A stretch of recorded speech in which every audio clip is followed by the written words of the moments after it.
Bonjour à vous, je suis Marie et bienvenue pour cet épisode de Bouge de là. Alors Bouge de là, c'est un podcast qui a été imaginé par Ressec Transition Alumni et on y donne la parole aux personnes qui essayent de faire bouger les lignes dans leur entreprise ou dans l'économie en général sur les questions de la transition environnementale et sociétale pour un monde plus juste et plus soutenable. Et donc aujourd'hui, on vous propose un épisode en live dédié à la décroissance et ce sera un épisode vraiment exceptionnel à plusieurs titres. Tout d'abord parce qu'on a un invité exceptionnel, Timothée Paric. Bonjour Timothée. Ah, voilà, Ah, Timothée arrive. Bonjour. bonjour. Alors Timothée, tu es chercheur en économie écologique à l'université de Lund en Suède et tu es spécialiste de la décroissance et tu es surtout l'auteur de Ralentir ou périr, l'économie de la décroissance qui est paru en septembre 2022 et qui depuis, je crois, marche très très fort et a occasionné beaucoup de bruit autour de sa parution. Oui, donc cet épisode sera exceptionnel parce que c'est un épisode en live et on vous voit arriver sur le chat. Donc en live, ça veut dire que vous allez pouvoir poser toutes vos questions et exceptionnel également parce qu'il va durer 1 heure. On va prendre le temps de creuser ce concept de la décroissance en théorie et en pratique. C'est un concept qui amène beaucoup, beaucoup, beaucoup de questions, on le sait. Donc pour les questions, je serai accompagnée de David. Bonjour David. Bonjour à toutes, bonjour à tous. Je m'appelle David. Effectivement, j'ai le plaisir de co-animer, alors très modestement, parce que c'est bien Marie qui porte ce podcast qui est diffusé tous les mois. Donc abonnez-vous sur ce podcast, il est très très riche. Et aujourd'hui, il va être encore plus riche ce podcast parce qu'il va être enrichi de vos questions que vous allez poser sur le chat LinkedIn. Alors moi, je serai là juste pour me faire le porte-parole de vos questions, de vos questionnements. N'hésitez pas, n'attendez pas à la fin parce que à la fin, ça sera trop tard. On va poser des questions au fur et à mesure de l'émission. Donc, n'hésitez pas à vous de jouer pour nous poser toutes vos questions. Et je te laisse, Marie, avec Timothée. Alors, dans ce podcast, on a l'habitude de poser une première question aux personnes sur leur motivation. En fait, l'idée, c'est d'essayer de comprendre, comme le nom du podcast l'indique, qu'est-ce qui les fait bouger, en fait, sur les sujets de la transition environnementale et sociétale. Et donc, toi, pourquoi et comment, à un moment de ton parcours d'économiste, somme toute assez classique, j'imagine, tu t'es dit, je vais travailler sur la décroissance. Enfin, qu'est-ce qui t'est passé par la tête pour choisir ce sujet de travail? Je suis passé par, j'ai fait toutes les échelles du spectre parce que je me souviens en 2e année d'économie de m'être moqué de quelqu'un qui était venu, au département d'économie pour faire une conférence sur la décroissance et j'avais, avec tous les autres économistes, je m'étais moqué de cette personne en me disant: C'est qui ce saltimbanque qui n'a jamais pris un cours d'économie et qui vient nous parler de son concept qui n'a aucun sens. Donc je me souviens encore très bien d'avoir rigolé et de m'être forcé même avec tout ce groupe d'étudiants, des centaines d'étudiants qu'on était en licence d'économie, à me dire: mais en fait cette personne n'a rien compris. Et il a fallu attendre quand même 2012-2013, donc vraiment 5-6 ans après, pour me rendre compte qu'en fait, cette personne avait raison. Donc chavirement, complet où je me suis rendu compte que, ouais, cette idée de décroissance, en fait, tenait la route et mais bien sûr, entre une idée qui tenait la route, c'est-à-dire cette intuition de se dire: «Ah bah tiens, l'objection de croissance, donc la croissance n'est peut-être pas le phénomène que l'on pensait qu'elle était et la décroissance n'est peut-être pas un scénario aussi farfelu que ça». Donc ça a été une porte d'entrée quand je me suis rendu compte qu'il y avait peut-être quelque chose à trouver et que j'ai décidé de m'engager dans la recherche, donc à partir de 2016 où j'ai commencé ma thèse de doctorat sur le sujet. Et puis bien sûr, je me suis pas arrêté depuis. J'ai découvert en fait de passer d'un chantier à un autre chantier, plein d'autres chantiers et je pense que ça m'a beaucoup enrichi personnellement. Mais il faut quand même le rappeler, c'est parti d'un gros, changement de veste. Donc il faut pas, vous savez, les sciences et la posture scientifique, nous, en tant que scientifiques, nous sommes des professionnels du changement de veste. C'est-à-dire qu'à partir du moment où quelqu'un arrive à nous montrer rationnellement que nous avons tort, nous avons l'obligation de changer d'avis. Et donc moi, j'en ai fait l'expérience sur le sujet de la croissance économique et de la décroissance. Donc heureusement que tu as changé d'avis du coup, sinon on ne serait pas là pour en parler. Et donc, est-ce que tu peux déjà, s'il te plaît, essayer de nous expliquer, mais concrètement, c'est quoi la décroissance? C'est quoi ce scénario que tu penses, pas si farfelu que ça, finalement? Alors, on va commencer par une première différence. La décroissance, c'est 2 choses. Avant d'être un scénario, c'est un paradigme. un paradigme qui rassemble 3 grandes idées, hein. L'objection de croissance des années 70, cette espèce d'inquiétude vis-à-vis de la croissance économique. Non seulement une inquiétude, mais aussi une critique. Donc une critique, féministe, une critique altermondialiste, une critique écologique, une critique, anti-néolibérale. Énormément de critiques qui se concentrent, heu, sur la croissance économique. Donc ça, c'est l'objection de croissance, qui a donné lieu en fait à plein de concepts, hein, très intéressants, le post-extractivisme, la convivialité d'Ivan Illich, la critique de la technique de Mmh. Jacques Ellul, la critique de l'illimitisme et l'écoféminisme de Françoise Mmh. Daubonne. Donc en 2002, quand le concept de décroissance émerge, c'est tout un paradigme déjà bien ficelé, où en fait les penseurs du début des années 2000 avaient lu ce qu'on appelle maintenant les précurseurs de la décroissance, toutes ces personnes à partir des années 70 qui ont développé des critiques radicales du système en place, et donc ont ficelé toutes ces idées dans un petit, une espèce de petit package, un espèce Mmh.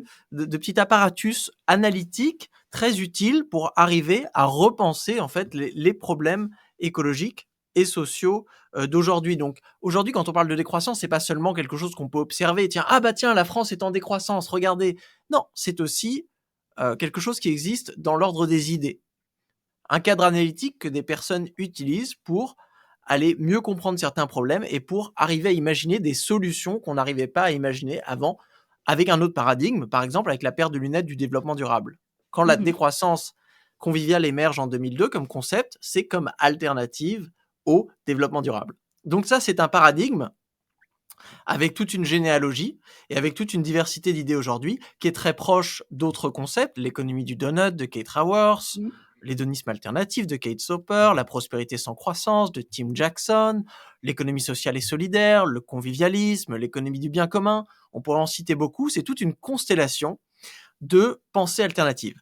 Mais, et là c'est sur la réponse de, je pense que les gens attendent aussi, la décroissance, c'est aussi un phénomène. C'est pas seulement un paradigme. Le phénomène, c'est quelque chose que je décris dans le livre comme une réduction de la production et de la consommation pour alléger l'empreinte écologique. Alors ça, c'est la définition la plus minimaliste. C'est-à-dire que la croissance économique, on voit ce que c'est quand on produit et on consomme plus. Et bien la décroissance, ça serait donc son contraire, quand on produit et on consomme moins. Pourquoi est-ce qu'on vient utiliser ce frein d'urgence de l'économie? C'est parce que nous n'arrivons pas à réduire les pressions sur l'environnement tout en maintenant soit la croissance économique, soit même le niveau de production et de consommation actuel. Et donc, si l'on veut repasser sous un seuil acceptable des limites planétaires, il va nous falloir ralentir de manière volontaire, de manière organisée, l'économie. Et bien sûr, c'est pas parce que là, on pourrait se dire oui, ben, c'est une récession, hein. Mmh. On a l'habitude de ça. Mais le phénomène de la décroissance est un petit peu plus précis. On va dire que c'est pour ça que je rajoute dans la définition une réduction de la production et de la consommation pour alléger l'empreinte écologique. Donc ça, c'est ce qui la motive. Planifier démocratiquement dans un esprit de justice sociale et dans le souci du bien-être. Là, on pourrait se dire, oui, bah, quitte à organiser cette grande transformation de l'économie pour pouvoir s'adapter à la réalité biophysique du XXIe siècle et aux limites planétaires, autant le faire de manière planifiée, de manière intelligente, pour que ça se fasse de manière juste et conviviale. Ça, c'est pas juste des ajouts que je fais personnellement parce que j'adore la justice et le bien-être, c'est une réflexion du concept de décroissance tel qu'il existe depuis les années 2002. J'avais fait une analyse de 150 définitions que j'avais trouvées dans la littérature, et toujours, on retrouve ces aspects, ces 4 caractéristiques fondamentales d'une transition donc inspirée par la décroissance: soutenabilité, démocratie, justice, bien-être. On a des Mmh. questions sur le chat, Marie. Je me permets de vous couper tous les deux. Je rappelle, avant de prendre les questions, ce livre, Ralentir ou périr, un livre qui en est à sa 8e réimpression. Donc, ça marche pas trop mal. Donc, bravo à toi, Timothée, pour ce livre. Et justement, une question par rapport à la vie de ce livre. On a une question d'ailleurs de Loïc Simon. Quid de la version audio ou BD de ton livre, Timothée? C'est la première question cool. Après, on aura des questions voilà, un peu plus. Ah bah, j'aimerais bien. J'aimerais bien. Là, justement, je viens de lire dans le train en rentrant de France la BD qui a été adaptée des travaux de Thomas Piketty, que je trouve extrêmement riche. Et non, c'est un format très intéressant. Donc, hein, s'il y a des personnes que ça intéresse et qui aiment bien dessiner, avec grand plaisir d'explorer le projet. Et pour la version audio aussi, Ah bah Pourquoi écoute, pas? en tout cas, tu sais à qui t'adresser, hein. Marie fait son podcast, à mon avis, elle peut, Une autre question, j'en prends quelques-unes, vous me permettez, Vas-y, comme je ça t'en vous prie. vous allez voir que on est vraiment dans un épisode complètement en direct. On a Alexis qui dit: «Sans croissance, comment financer notre modèle social sans nous endetter davantage?» Et je me permets aussi le parallèle avec une autre question, quel modèle de retraite dans un monde en transition, post-transition? C'est C'est d'actualité. d'actualité, c'est pour ça que je me Ah, permets de, voilà, de rentrer par ce prisme-là. Merci, alors déjà, pour ces questions. il faut diviser la question en 2. Parce que c'est-à-dire que le premier chantier, c'est de décider est-ce qu'on a besoin de décroître ou non pour respecter une trajectoire de baisse des émissions carbone ou plus globalement un retour à l'équilibre écologique en fonction du cadre des limites planétaires. Soit vous arrivez à montrer que non, on n'a pas besoin, on peut verdir la croissance, tout ça, on peut découpler, il n'y a pas de souci. Soit vous n'arrivez pas à le montrer, c'est l'état actuel des choses, nous n'arrivons pas à le montrer, nous n'arrivons pas à le faire non plus, et donc on va devoir décroître, on va devoir réduire la production et la consommation. C'est une certitude. Donc soit elle se fait aujourd'hui de manière choisie et organisée, soit c'est demain, elle se fait à la manière d'un effondrement subi. Une fois que vous vous êtes posé cette question, ça ouvre plein de chantiers. C'est-à-dire que comment est-ce qu'on arrive à réduire la production et la consommation sans casse sociale, donc sans chômage subi, en partageant les emplois disponibles, en finançant une partie de la réduction de manière proportionnelle avec les inégalités. Enfin, vous pouvez avoir vraiment plein de questions. Et l'une des questions importantes, c'est voilà, que va-t-il advenir du modèle social dans des pays où le modèle social s'est construit pendant non seulement des périodes de croissance économique, mais aussi avec des liens forts entre le financement, par exemple, des services publics et la récolte des revenus en fonction des activités marchandes, par exemple, la taxe sur la valeur ajoutée. Donc là, moi, je me permets de prendre une petite citation du livre. En plus, ça tombe bien parce que je l'ai posté hier sur Instagram. Ah, Où, tu peux. et donc, je disais, oui, le mode de financement de l'État est à revoir, comme beaucoup de choses ailleurs, d'ailleurs, mais dire qu'on ne peut pas décroître parce que cela ferait baisser les revenus de la TVA serait aussi absurde que de dire qu'on ne doit pas stopper une voiture en pleine vitesse vers un mur parce que cela arrêterait la musique de l'autoradio. Donc, la question du financement de l'État-providence est une question importante. C'est la question à laquelle j'ai dédié mes recherches actuelles que je viens de commencer à l'université de Lund. Donc, avec un peu de chance, j'aurai un prochain livre qui viendra détailler la réponse à cette question. Mais c'est juste un chantier qu'il va nous falloir résoudre. Ce n'est pas quelque chose qui vient mettre en péril la décroissance, de dire ah ben non, on peut pas financer notre modèle social et donc il va falloir qu'on continue de marcher doucement vers un effondrement écologique. Non, en fait, cette logique ne fonctionne pas. Alors, on a abordé la question du financement du modèle social. Si on essaye de prendre un spectre un peu plus large, si on parle de prospérité, comment on peut concilier aujourd'hui, est-ce que ça a encore du sens d'ailleurs, de vouloir concilier prospérité et décroissance? Comment on peut rassurer sur ce point-là? Parce que les gens peuvent avoir quand même des réactions épidermiques, hein, quand on parle de décroissance, ça fait peur. Donc, est-ce que toi, tu as des éléments de réponse pour rassurer? Mais déjà, il faut comprendre ce que c'est que la croissance économique, hein. La croissance économique, c'est pas l'innovation, la prospérité, le bien-être, la civilisation, la modernité. Non, c'est l'augmentation des points de PIB. Le produit intérieur brut, c'est quelque chose d'ultra spécifique. Téléchargez le manuel en ligne, hein, c'est 720 pages de poésie exceptionnelle pour vous expliquer comment le calculer. Vous allez voir que c'est très précis. Donc, par exemple, on a ouvert ce podcast et on a dit que c'était un podcast qui était riche. Mais ça veut dire quoi? Enfin, ce podcast, toute la valeur qui est créée dans ce podcast ne figure pas dans la comptabilité nationale. Ce podcast n'augmente pas la Non. croissance. D'ailleurs, il fait perdre une croissance potentielle parce que le temps que nous sommes en train de gaspiller ici à faire une activité bénévole, c'est Mmh. du temps que l'on ne va pas passer dans notre emploi salarié à créer de la valeur. Donc là, au lieu de faire ça, si on avait servi des cafés au Starbucks du coin, on aurait créé beaucoup plus de croissance qu'en faisant cette activité. Bon, on se rend bien compte que non, quand on dit ce podcast est riche, on admet qu'il a une fonction de satisfaction des besoins. C'est-à-dire qu'il va Mmh. procurer de la connaissance, du divertissement, il crée une certaine valeur. Et ben, la décroissance, elle parle du même constat, de se dire on peut avoir une prospérité sans croissance, déjà parce que la croissance, donc comme agitation des activités monétaires ne vient pas forcément refléter la valeur de ces choses-là. On peut avoir, je sais pas moi, si on arrêtait de faire de la publicité en France, on perdrait 1 ou 2 points de PIB par an, mais ça serait génial. On arriverait à libérer énormément de ressources humaines et naturelles. Imaginez un petit peu toutes les personnes en France qui aujourd'hui gaspillent des neurones à essayer de forcer d'autres personnes à acheter des 4x4. Si d'un coup, ils pouvaient se mettre à faire des podcasts, à travailler, faire des fresques du climat, travailler pour éveiller les esprits sur le changement climatique, aider les entreprises et la fonction publique à avancer sur ces sujets-là, ça serait en fait une création de valeur immense, même si vous donnez ça à un économiste un petit peu robot, il vous dira le PIB baisse, donc nous nous sommes appauvris. Alors, on va essayer de resserrer un petit peu la focale et parler un petit peu de décroissance et entreprise, puisque on est une communauté d'alumni d'une école de commerce, d'une école de gestion. Et pour la plupart d'entre nous, on a eu des métiers, on travaille dans des entreprises. Et donc, l'association ESSEC Alumni a conduit récemment une étude sur l'engagement écologique et sociétal des alumni de l'ESSEC et des entreprises dans lesquelles ils travaillent. Et le principal frein qui a été identifié à la transformation des entreprises, alors c'est, je cite, «la culture d'entreprise de la performance économique» pour 56 des répondants.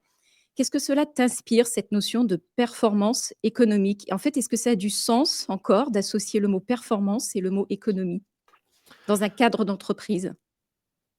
Non. Aujourd'hui, quand on parle de performance économique, on parle de performance financière.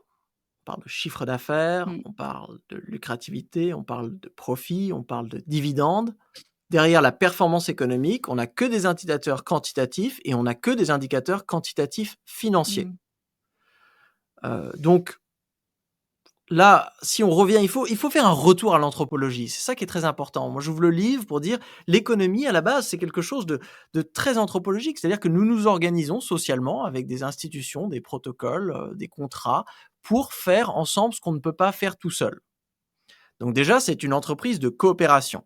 Nous allons mettre en partage des ressources qui vont nous permettre ensemble d'arriver à mieux satisfaire nos besoins. Et ça veut dire quoi mieux? Ça veut dire non seulement d'arriver à satisfaire des besoins qu'on n'aurait pas pu satisfaire tout seul, mais aussi à les satisfaire d'une manière plus efficiente. Et attention, le concept très, très, très, très compliqué en économie, l'efficience, c'est avant tout une histoire de parcimonie. C'est-à-dire que vous voulez arriver à vos fins en minimisant les moyens. Donc, c'est-à-dire que là, si on revient, on fait un retour anthropologique à l'économie doit parvenir à satisfaire des besoins de la manière la plus parcimonieuse possible. Parcimonieuse, ça veut dire quoi parcimonie? Ça veut dire réduction du temps de travail, ça veut dire protection des ressources, ça veut dire création d'espaces naturels, ça veut dire toutes ces choses-là qu'on ne voit pas aujourd'hui dans cette économie qui fait exactement le contraire, qui est venue définir sa performance sur la quantité des choses qu'elle vient produire et consommer.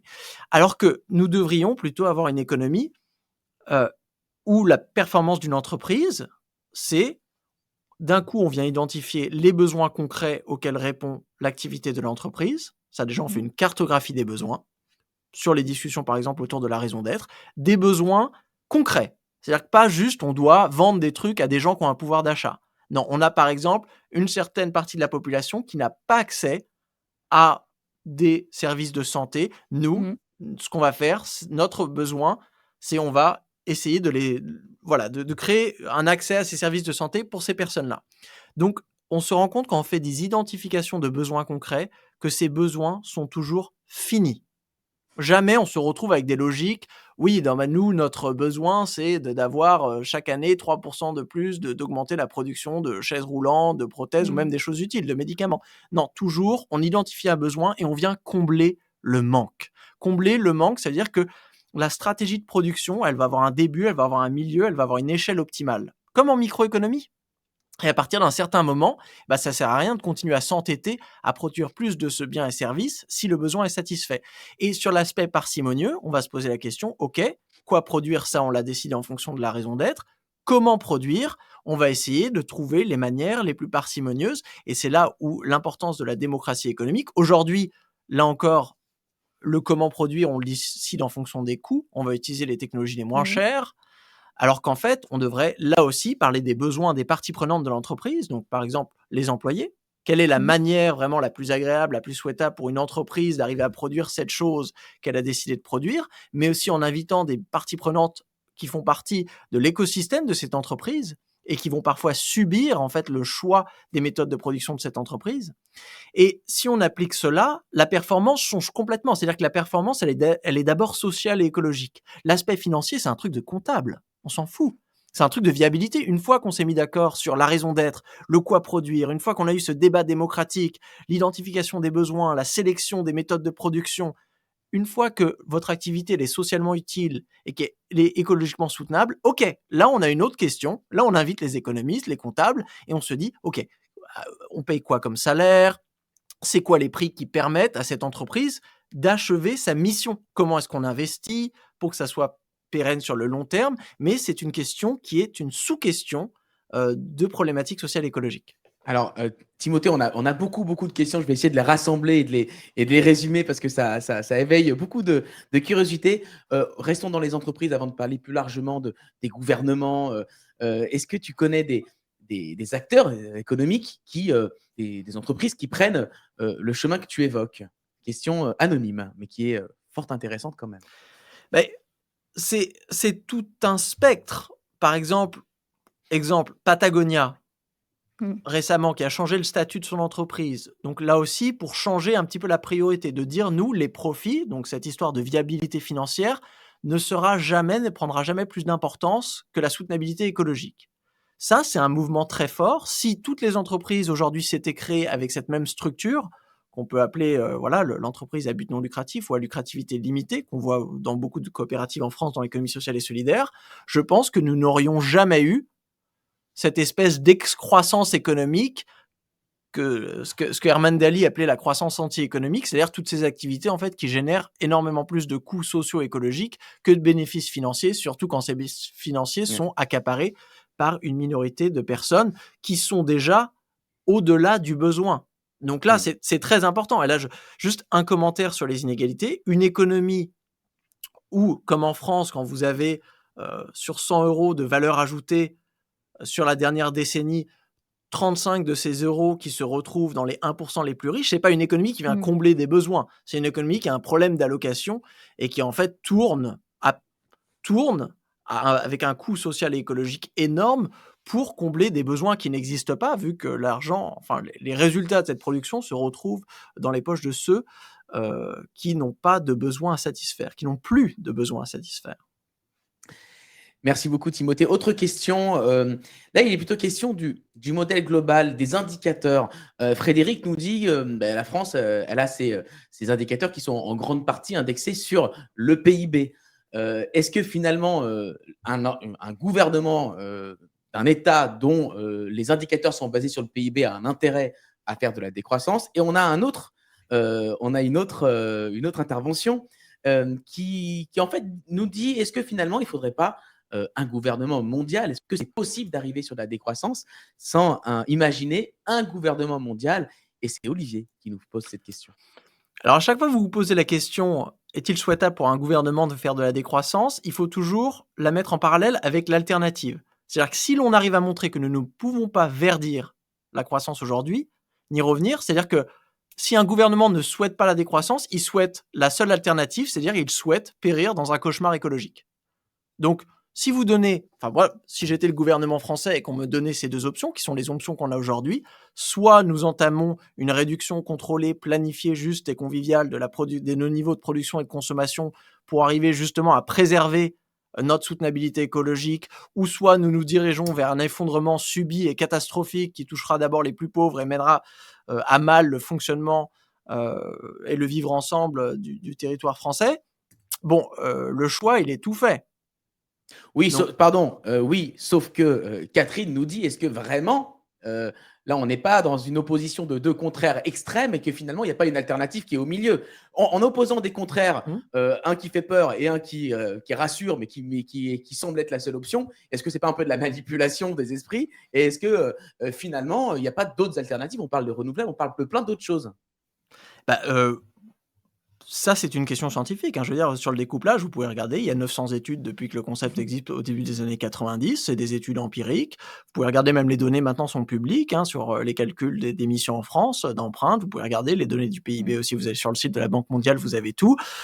Si vous faites un petit peu de calcul sur Excel, vous pouvez même le faire vous-même. Et ben, vous allez voir tout de suite qu'on en est loin.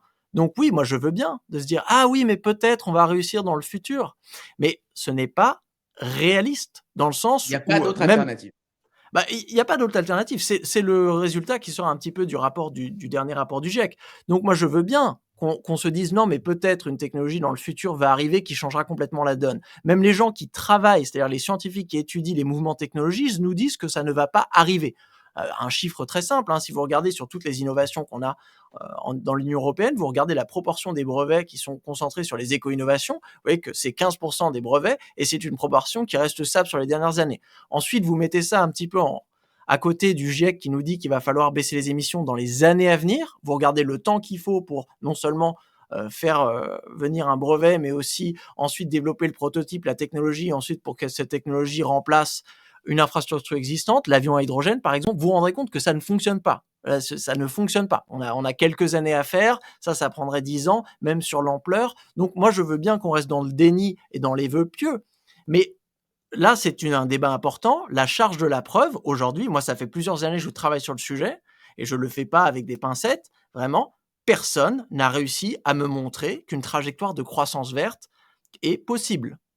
Donc à partir de là, ça représente quand même un petit peu un problème, hein, dans le rapport Démystifier le découplage que j'avais publié quand même l'été 2019. Hein. Donc ça fait depuis l'été 2019 que cette thèse de l'impossibilité du découplage, elle est ici. Ce rapport, il a été cité plusieurs fois dans le rapport du GIEC. Donc c'est une étude qui a eu une visibilité énorme, personne ne l'a démystifiée.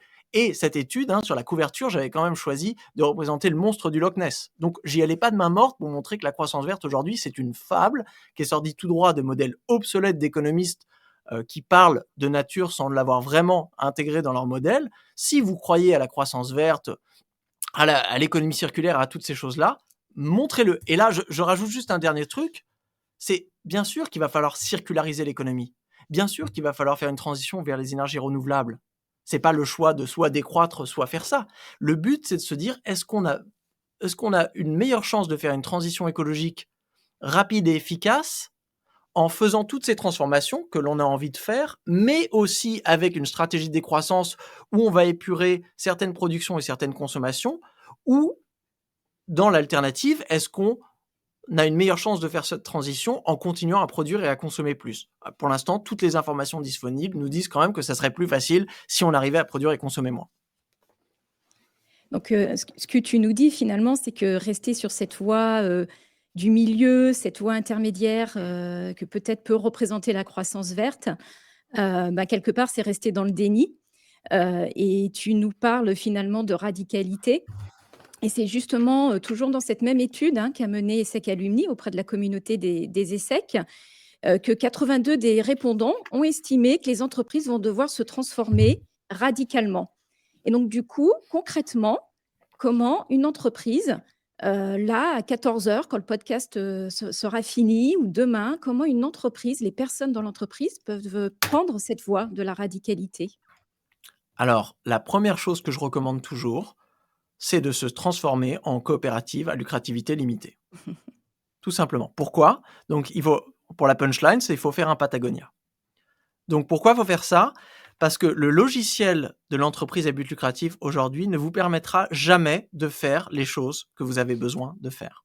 Les choses que vous avez besoin de faire, c'est de changer la nature de ce que vous produisez. Donc, il y a des entreprises qui ont l'habitude de produire des voitures très lourdes qui vont devoir produire des voitures plus légères. Ou même, il y a des entreprises qui produisaient des avions qui vont devoir se mettre à produire des trains. Et bien sûr, il va y avoir un changement aussi du volume de ces productions et aussi de la manière dont elles sont produites. Donc, il y a des entreprises qui avaient l'habitude de produire de la nourriture de manière industrielle, très mécanisée, avec beaucoup d'énergie fossile. Et d'un coup, il va falloir passer à une mode de production décentralisée, à la façon de la permaculture et de l'agroécologie. Ces décisions, alors ça, on sait ce qu'on veut faire, mais ces décisions ne seront jamais prises par une entreprise qui va dire « ah ben non, ça coûte trop cher » au niveau des coûts et ça rapporte pas assez au niveau des bénéfices. On en est là. C'est bien pour ça que les entreprises d'énergie fossile n'ont pas fait de virement ces dernières décennies et continue d'investir dans les énergies fossiles.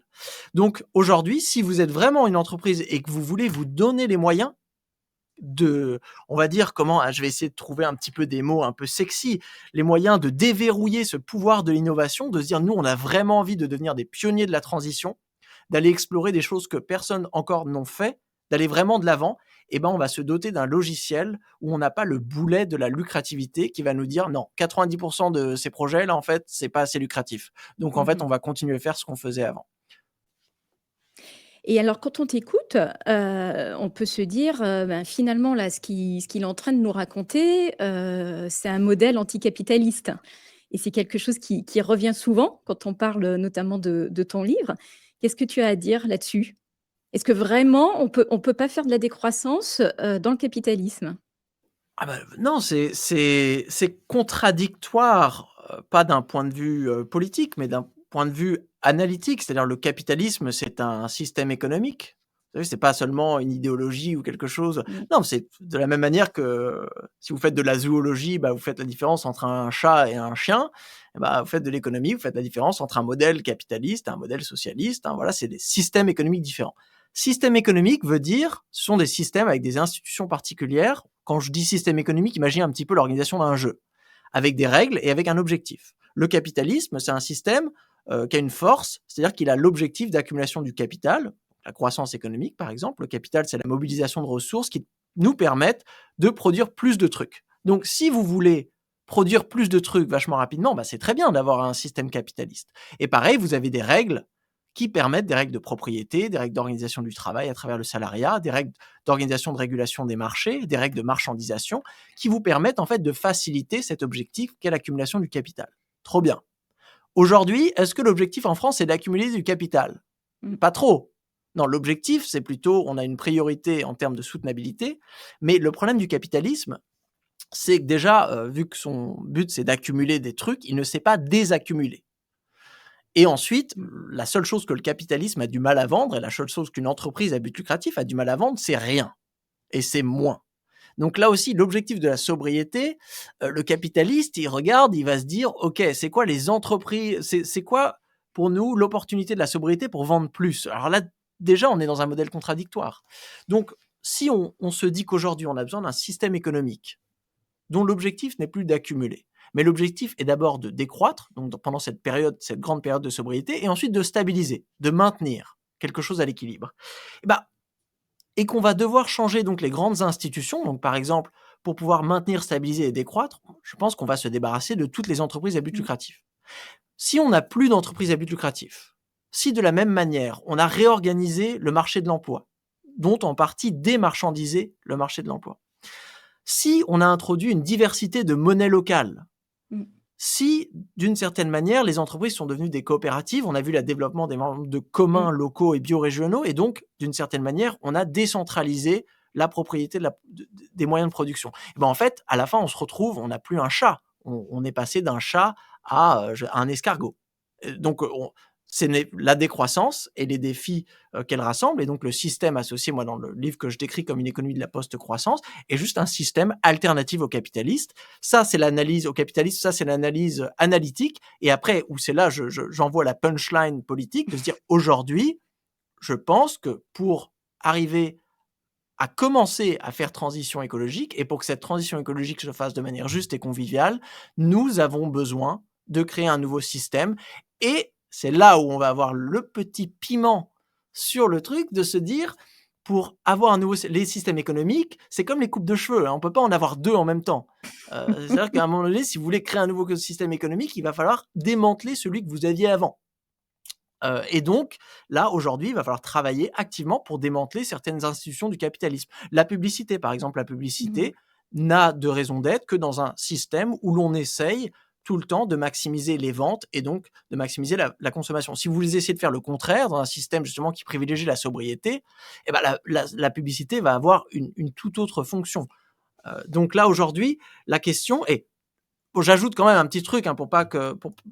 J'ai dit, les systèmes économiques, on ne peut pas en avoir deux en même temps, mais dans la complexité du système français et de toute économie aujourd'hui, on a toujours différentes rationalités qui coexistent. En France, vous avez un marché de l'emploi, vous avez aussi des territoires zéro chômeur de longue durée, donc un emploi garanti, vous avez des entreprises à but lucratif cotées en bourse dans le CAC 40, vous avez des petites sociétés coopératives CSS. d'intérêt collectif dans le SS au niveau local, vous avez l'euro, vous avez des monnaies locales, vous avez des crèches, des EHPAD privés, des EHPAD publics, des EHPAD coopératifs. Donc, on a déjà la diversité de ces systèmes économiques. La question, c'est de se dire aujourd'hui, dans quelle direction on veut aller. Moi, Mais du l'idée que je développe dans le livre, c'est que le capitalisme et ses institutions et sa rationalité va peu à peu devenir obsolète et perdre un petit peu de son importance dans l'équilibre un petit peu des pouvoirs, et on va voir se développer l'ESS, l'économie démonétarisée, toutes ces choses-là, beaucoup plus en proportion, qui deviendront à terme majoritaires.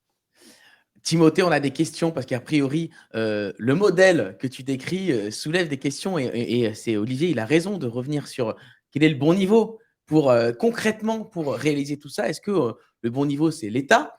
Est-ce que c'est l'entreprise? Est-ce que c'est l'individu? Ou est-ce que finalement, aucun de ces niveaux ne sont pertinents?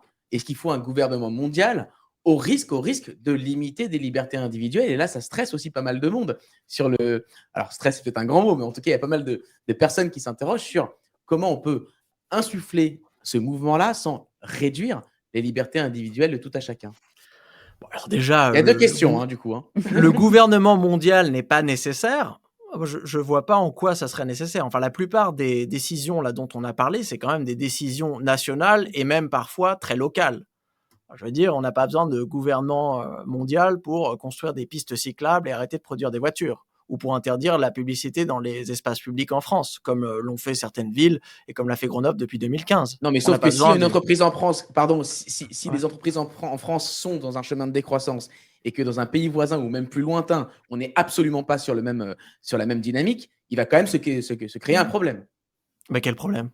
Le problème d'inégalité par rapport à la performance, aux tarifs, au social. Il y a énormément de problèmes qui peuvent se poser. Ou alors je me Eh, trompe et aucun problème lié à ces deux vitesses. Non, je pense de toute manière, les deux vitesses, on va les avoir, parce que la décroissance est une stratégie spécifique aux pays à haut revenu en dépassement écologique. C'est d'ailleurs une stratégie qui est nécessaire pour libérer des ressources naturelles pour la croissance, le développement, plus généralement, des pays du Sud, qui aujourd'hui se retrouvent dans une situation où ils vont avoir besoin de produire et de consommer plus, et donc avoir accès à un espace climatique, à de l'énergie et des matériaux. Donc, le problème, aujourd'hui, c'est qu'on a les pays déjà riches, moi j'aime bien les appeler déjà riches, donc les pays où en fait les besoins qui restent à combler sont plutôt un problème de partage et d'allocation qu'un problème de production. On n'a pas des sans-abri en France parce qu'on n'a pas assez d'immeubles et d'appartements. Non, c'est juste qu'on n'arrive pas à les partager. C'est pareil, on n'a pas de personnes en pauvreté parce qu'on n'a pas assez de revenus en France et pas assez d'euros. Non, on n'arrive pas à les partager. Donc ça, c'est une question d'allocation.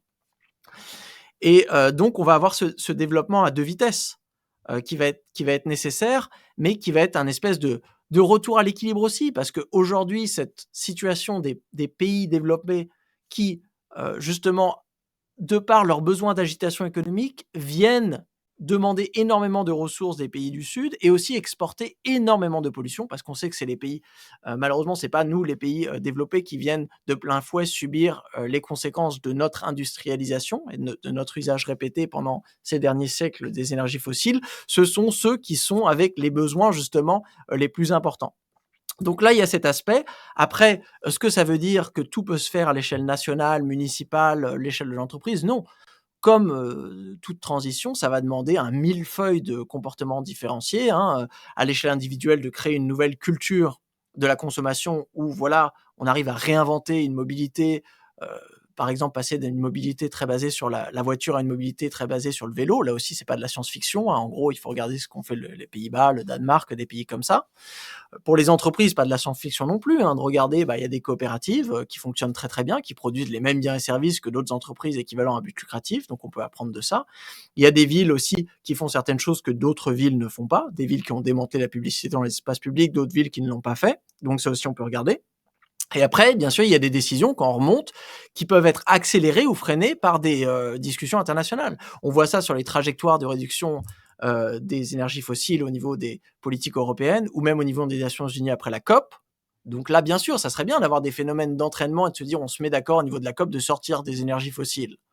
Ça serait trop bien, mais on n'a pas besoin d'attendre un gouvernement mondial. D'ailleurs, ça a toujours été dans l'histoire des alternatives, on va dire révolutionnaires au capitalisme, au néolibéralisme, à tout ce que vous voulez. Ça a toujours été le truc de oui, ah oui, mais pour ce que vous voulez, c'est-à-dire le vote des femmes, la fin de l'esclavage, la réduction du temps de travail, les congés payés, la retraite, les services publics, l'État-providence, la sécurité sociale, on a besoin d'un gouvernement mondial. Ça, c'est toujours le double porte-à-faux de se dire non seulement c'est impossible parce qu'on a besoin d'un gouvernement mondial pour le faire, parce que nous, si on le fait en France, on va se faire manger par les Allemands, on va se faire manger par les Italiens, on va se faire manger par les États-Unis parce que eux, ils n'ont pas le salaire minimum, ils n'ont pas la retraite, ils n'ont pas la sécurité sociale, ils n'ont pas ci, ils n'ont pas ça. Non seulement on a le risque, mais aussi, après, on se dit qu'on ne pourra pas le faire parce que de toute manière, voilà, ça ne sera pas coordonné. Le monde bouge à plein de différentes. Et d'ailleurs, ça sera ma dernière chose, quand on travaille aujourd'hui en entreprise, on ne fait pas que suivre les autres. J'ai cru comprendre quand même que le but, c'était d'inventer, de faire des choses nouvelles, d'aller là où personne n'est allé, d'aller inventer quelque chose de nouveau. C'est marrant qu'on ait cette vision de la Startup Nation, de l'innovation, des pionniers, dès qu'on parle d'une app débile ou de certains biens et services qui servent à rien. Et là, d'un coup, dès qu'on parle d'un truc qui a vraiment de l'importance, genre le futur de la sécurité sociale, là, tout le monde est vachement timide de dire, bah non, on peut rien inventer. Et si vous n'arrivez pas à me montrer un seul pays au monde qui l'a fait et où ça a bien marché pendant 30 ans, et ben nous n'irons pas là-bas. C'est marrant d'être d'avoir cette mode de pensée à deux temps. Alors, tu as évoqué l'innovation dans les entreprises et on sent bien effectivement que pour monter cette marche de la décroissance, il faut avoir une capacité créative et d'inventivité. Mais est-ce que l'inventivité, c'est forcément le cas de l'entreprise? La question, c'est aussi un peu la question de notre responsabilité à tous, et même en tant qu'individu, en tant que particulier, dans notre vie de tous les jours. À un moment donné, on est salarié, à un moment donné, on est consultant, à un moment donné, on est consommateur, on est parent. Comment on peut contribuer effectivement à cette idée de la décroissance? Déjà, moi, j'aime pas beaucoup parler d'entreprise comme un cadre monolithique. Enfin, en économie anthropologique, on a des groupements de personnes qui viennent s'organiser pour satisfaire des besoins et produire des trucs. Ça peut être une entreprise privée, ça peut être une entreprise publique, ça peut être un hybride, ça peut être un commun. Ça peut être Une un truc comme association? Wikipédia, ça peut être une association avec des volontaires, avec des salariés. Enfin, vous avez vraiment une diversité des formes d'organisation qui permettent de produire pour satisfaire des besoins. Et aujourd'hui, je pense qu'on se rend compte que certaines formes d'organisation sont plus à même d'être efficaces pour travailler sur des chantiers que d'autres. Donc c'est ça. Donc moi, j'invite un petit peu les entreprises à se poser une réflexion un petit peu sur leurs propres institutions, leur ossature légale, leur généalogie, leur idéologie, et de se dire, est-ce que nous sommes à même de pouvoir faire face à ces défis? L'exemple, c'est ça. Moi, quand je rencontre beaucoup de gens aujourd'hui qui m'invitent dans des grandes entreprises françaises, en fait, j'ai l'impression d'être un coach de sport et il y a quelqu'un extrêmement obèse qui n'a jamais fait d'athlétisme qui me dit « Ok, moi je m'inscris au JO et je vais battre Usain Bolt au sprint ». Donc, c'est des entreprises qui se disent « Ok, nous on va faire la transition écologique, on va décarboner, pas de problème ». Je leur fais « Ok les cocos, c'est bien. C'est trop bien que vous vouliez faire ça, mais vous n'allez jamais y arriver. Parce que là, vous faites quand même 150 kilos, vous n'avez pas fait de sport depuis 15 ans et vous ne savez même pas ce que c'est que la course à pied. Là, on en est là. Donc, je pense qu'il faut se poser la question non seulement des objectifs, mais aussi être sérieux et pragmatique sur les moyens de se donner pour y arriver, en regardant aussi ceux qui arrivent à bouger plus rapidement que d'autres aujourd'hui. Donc, moi, en France, l'économie sociale et solidaire représente l'une de nos plus grandes richesses. Un vivier d'innovation exceptionnelle qui, d'une manière que je n'arrive pas encore à comprendre, les grandes entreprises sont complètement hermétiques à ce genre de trucs. Peut-être elles les voient pas de la hauteur de leur chiffre d'affaires. Elles considèrent ça comme en fait un espèce de tissu associatif en bas-fond mais alors que ça c'est plutôt le futur de l'économie. Et ça, c'est une spécificité française, l'économie sociale et solidaire, ou ça existe dans d'autres pays, en Europe, ou dans les pays «riches» entre guillemets? Ça existe, c'est-à-dire que les initiatives qu'on appelle économie sociale et solidaire existent. Ce qui fait la spécificité française, c'est d'avoir un cadre légal Qui le qui est définit. permis l'effervescence de ces choses-là. Un exemple parmi beaucoup d'autres, les monnaies locales. En France, voilà, quand on est venu légaliser les monnaies locales, et maintenant il y en a plus de 80, on a pu poser un cadre légal qui a permis à beaucoup de municipalités de se lancer dans la création d'une monnaie locale complémentaire. Et ça, c'est des instruments qui, je pense, vont devenir très utiles. Enfin, on est bien content de les avoir, on est bien content aussi de les avoir inventés. Et ouais. J'essaie de faire des réponses courtes là pour changer. Non, c'est C'est très très bien. très bien. C'est très, très bien. C'est très très bien. Il y a effectivement On encore beaucoup de questions. ouais, on Et approche de la fin, donc on va peut-être approcher de la fin. On va on peut prendre prendre peut-être des questions. quelques questions. Quel conseil tu pourrais donner, Timothée, aux participants de l'ESSEC qui vivent ou ne veulent pas vivre une grosse dissonance cognitive entre apprendre dans le cadre d'une entreprise qui va faire de la croissance et le discours que tu portes qui prône l'inverse? Bah, c'est moi, ma très courte expérience d'interagir là avec une trentaine d'entreprises sur ces sujets, c'est qu'il y a quand même à l'intérieur, enfin de ces grands groupes en tout cas, énormément de gens qui doutent. Moi, Mmh. c'était ma grande surprise, hein. Je pensais que dans ces entreprises, j'allais trouver vraiment une fervente défense du capitalisme, des gens qui croyaient, qui se disaient vraiment: «Non, nous, on y croit. Mmh. C'est générer des profits, ça va améliorer le bien-être de tout le monde, ça va tirer l'innovation vers le haut. On est vraiment, le moteur du bien-être et du vivre ensemble de l'économie française». En fait, non. Non, la plupart des personnes doutent, se rendent compte que ce qu'ils font, c'est borderline un bullshit job, que c'est des productions qui sont contre-productives, qui n'arrivent pas, à leur donner du sens, ça les ronge de l'intérieur. Mais moi, j'ai envie de dire: «Arrêtez de le faire». Arrêtez de le faire et n'hésitez pas à parce que ça, c'est toujours la même histoire. Des gens qui doutent, mais qui me disent: «Oui, j'ose pas trop douter parce que vont penser mes collègues? Que va penser mon boss?» Aujourd'hui, on est à un moment donné où il faut qu'on appuie sur le bouton pause. Vous savez là, comme on fait dans les jeux là. Mmh. Pause, le truc de l'économie, la pause. On attend et on voit et on se parle vraiment d'humain en humain et on a ces grandes réflexions comme la Convention citoyenne pour le climat, je pense que Mmh. c'était l'équivalent d'un moment de pause comme ça. Et dans chaque entreprise, on a besoin de faire une pause où on prend le temps de réfléchir de manière critique sur sa raison d'être et sur le fonctionnement. Donc si vous êtes dans une entreprise et que vous arrivez à parler à 2-3 autres personnes qui se sentent de la même manière et à impulser déjà ce débat interne, ça peut être un bon début Mmh. pour changer les Une choses autre de l'intérieur. Et pour changer les choses, effectivement, ne faut-il pas réinventer tous nos indicateurs? C'est Gérald pardon, Auger qui pose cette question. Il dit: «La performance économique et sociétale n'est pas comptabilisée aujourd'hui. Une entreprise fondamentalement soutenable selon ces critères risque d'être insolvable financièrement et de disparaître. Quelle piste pour réintégrer les sphères écologiques?» On pose la question du mode d'analyse, Ouais. de l'arbitrage Mmh. de tous ces niveaux de, voilà, des notations, etc., quoi. Là, c'est très bien. On est vraiment sur le changement du logiciel d'opération de notre Mmh. économie. De la même manière qu'une entreprise serait en faillite financière si elle n'arrivait pas à vendre assez, son chiffre d'affaires ne suffisait pas pour qu'elle puisse payer tous ses coûts sur le long terme. Aujourd'hui, on devrait déclarer certaines entreprises en faillite sociale et en Mmh. faillite écologique. C'est Mmh. ça. Et de la même manière, aujourd'hui, il y a des entreprises qu'on considère en faillite financière parce qu'elles n'arrivent pas à dégager un profit, alors qu'en fait, elles sont en prospérité sociale et écologique. Donc, il va falloir rééquilibrer ce logiciel. Ça part par un cadre qui déjà rend visible la satisfaction des besoins du côté social et l'utilisation des ressources naturelles et les impacts sur l'environnement du côté écologique. Donc, une cartographie des besoins et des ressources. Donc ça, il y a des cadres de comptabilité nationale qui existent. Et ensuite, pas seulement de le faire en mode compte moi j'ai toujours trouvé ça bizarre qu'en comptabilité, on appelle ça des comptes satellites. C'est-à-dire qu'on fait Mmh. les indicateurs financiers et la nature, c'est un satellite. Un petit peu comme si c'était dans l'extérieur, alors que c'est le contraire. Le financier est un satellite du naturel. Mmh. L'économie est un sous-système de l'écologie. Et donc aujourd'hui, il faut inverser ces priorités. Et bien sûr, il Une faut qu'on ait un cadre légal qui permette que les règles du jeu changent pour tout le monde en même temps. Et donc, la décroissance sera la conséquence un petit peu de cette faillite sociale et écologique d'une grande partie de l'économie qui ne fonctionne aujourd'hui que parce qu'elle est lucrative. Timothée, il y a Michel, Dorget, et pardon si j'écorche, le nom, qui pose peut-être, là aussi une dissonance, peut-être une contradiction.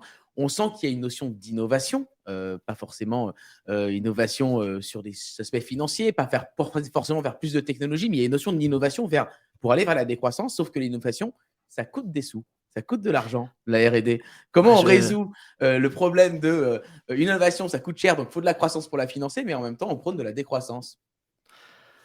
C'est marrant cette idée déjà que l'innovation, ça coûte cher.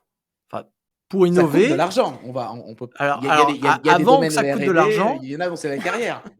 avant que ça coûte de l'argent, l'innovation, ça coûte du temps, de Mmh. cerveau disponible, mobilisation de ressources humaines, des infrastructures, de l'énergie, des matériaux, des ressources naturelles. Ça, c'est le coût premier de toute activité. Donc aujourd'hui, si on veut vraiment faire de l'innovation, il faut qu'on mobilise une partie de nos ressources pour le faire. On ne le fait pas. On ne le fait pas parce qu'on continue de mobiliser ces ressources pour investir dans d'autres trucs. D'autres trucs qui s'assimilent à soit l'augmentation des choses que l'on produit déjà, soit une façon d'améliorer les choses que l'on produit déjà. Donc avant de se poser la question financière, qui est juste une question en fait d'allocation, de se dire oui, bah, on va regarder de la même manière que si vous avez un nombre, je sais pas, de matériaux limités et que vous avez plusieurs choses à construire, vous allez pouvoir décider, oui, bah, on va construire du logement social au lieu de construire des parkings. Bah là, pareil, si vous avez un nombre d'heures limité des inventeurs, vous allez dire, bon, on va plutôt travailler sur des éco-innovations plutôt que de travailler sur des 4x4 électriques ou je ne sais quoi. Donc là, il faut revenir vraiment à cette question des priorités et comment est-ce qu'on mobilise des ressources. Parce que si on parle du financement, tout de suite, on va se dire la question, en fait, la véritable question aujourd'hui, dans une économie comme la France, elle est une économie capitaliste à but lucratif avec de très forts taux d'inégalité et et spécialement concernant la richesse, c'est comment est-ce qu'on arrive à convaincre ceux qui ont amagasiné, oh, ce n'est pas un verbe, qui ont C'est empilé, bon, Si, à magasiner, c'est magasiner, bon. accumulé, accumuler. amagasiné, cumulé énormément de richesses, comment est-ce qu'on arrive à les convaincre de nous prêter un petit peu de leur argent pour faire les choses qu'on a envie de faire? Pour que les Elle est bizarre milliardaires cette servent, question quand même. C'est marrant, aujourd'hui on est en train de se dire: «Oui, mais la transition écologique, on aimerait bien éviter de périr dans un cauchemar écologique infernal et de brûler les pays du Sud.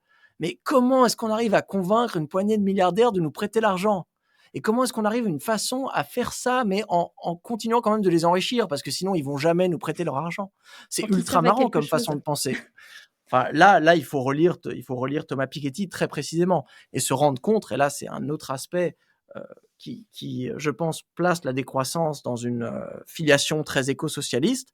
Et toute transition écologique ne sera de toute manière impossible sans une grande redistribution des ressources, à commencer par Mmh. l'éradication de la richesse extrême, qui ira de pair avec l'éradication de la pauvreté extrême, et donc une redistribution des richesses, et avec elle, une redistribution de notre pouvoir d'agir d'une certaine manière. Donc on parlait tout à l'heure dans les questions, quelqu'un parlait de démocratie économique. La Mmh. démocratie économique n'a de sens qu'avec une certaine égalité des chances et égalité d'accès à l'investissement, à la consommation, quelque chose que nous n'avons pas aujourd'hui.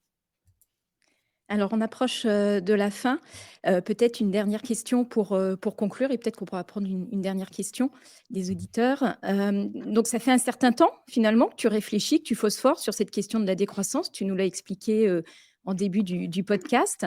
Est-ce que toi, de ton point de vue, de ta perspective, tu sens les choses changer quand même par rapport à ça? Est-ce qu'il y a un peu plus d'ouverture? Est-ce que ça évolue? Ouais, ça évolue beaucoup, hein. 2014, moi, quand j'ai commencé Mmh. à étudier le sujet et quand surtout j'ai fait la tournée des écoles d'économie pour pouvoir trouver un financement pour faire mon doctorat, les gens me regardaient comme un pestiféré. C'est qui ce Mmh. débile? Le mec, il essaie de faire le contraire de ce qu'on essaie de faire dans les sciences économiques. C'est le mec, il arrive dans une caserne de pompiers, il veut que prendre des cours sur comment est-ce qu'on démarre des feux. Donc ça, on considérait vraiment ça comme des huluberlus, bons pour l'asile. Ça a complètement changé. C'est-à-dire que là, on est vraiment seulement donc 8 ans plus tard, et on voit le concept qui explose partout, dont dans des grandes organisations internationales, qui est de discuter de plus en plus, et donc qui énergise aussi une nouvelle génération de personnes qui arrivent à voir un petit peu à travers le bullshit, le greenwashing macroéconomique qui existe de l'économie circulaire, de la croissance verte, de Mmh. tous ces concepts un petit peu fourre-tout du développement durable aujourd'hui, qui ne font pas avancer les choses. La jeune génération, en fait, et on a vu ça avec tous les discours de désertion, les appels à déserter, ça les satisfait plus. Ils ont des demandes, et c'est normal parce que ils vivent, ils font la pleine expérience vraiment de la crise écologique, et donc ils demandent des plans B, des plans C, des plans D, et pas justement le plan A qu'on repeint tous les ans d'une couleur différente. Et moi, ce qui m'intéresse le plus, et là j'en profite pour le dire, parce que beaucoup de personnes vont se dire: «Ah, la décroissance, c'est ultra controversé, machin, c'est critiqué». Heu, Bah, pas trop, Alors pas justement, trop. il y a une question pour ça justement, Timothée, pardon de te couper parce que c'est Ouais. parfait. Est-ce que tu as prévu de participer à un quelconque débat avec des contradicteurs, des économistes, pour justement parler de ces sujets? Avec des visions contraires évidemment. Alors moi, pour l'instant, j'ai accepté tous les débats. J'en ai fait beaucoup, avec des grands tenants de la croissance verte, hein, notamment. Pour l'instant, ça s'est assez bien passé, je dois dire, Tant mieux. de mon côté. Et je me suis rendu compte de quelque chose, et ça, c'est j'ai aussi fait des analyses, en fait, quand j'ai écrit l'histoire de la décroissance dans ma thèse. Donc tous les textes critiques de la décroissance, je les ai analysés depuis 2002, en français et en anglais. Donc toutes les tribunes que vous voyez à chaque fois où il y a quelqu'un qui dit: «La croissance, ça n'a pas le sens», je les ai disséquées et j'ai regardé. Et en fait, on se rend compte d'un truc. Si vous prenez la critique type de la décroissance et vous enlevez la date, on ne peut pas savoir si c'était publié en 2002, en 2012 ou en 2022. Ça nous montre une chose intéressante, c'est-à-dire que les détracteurs de la décroissance ne font pas l'effort de la critiquer vraiment.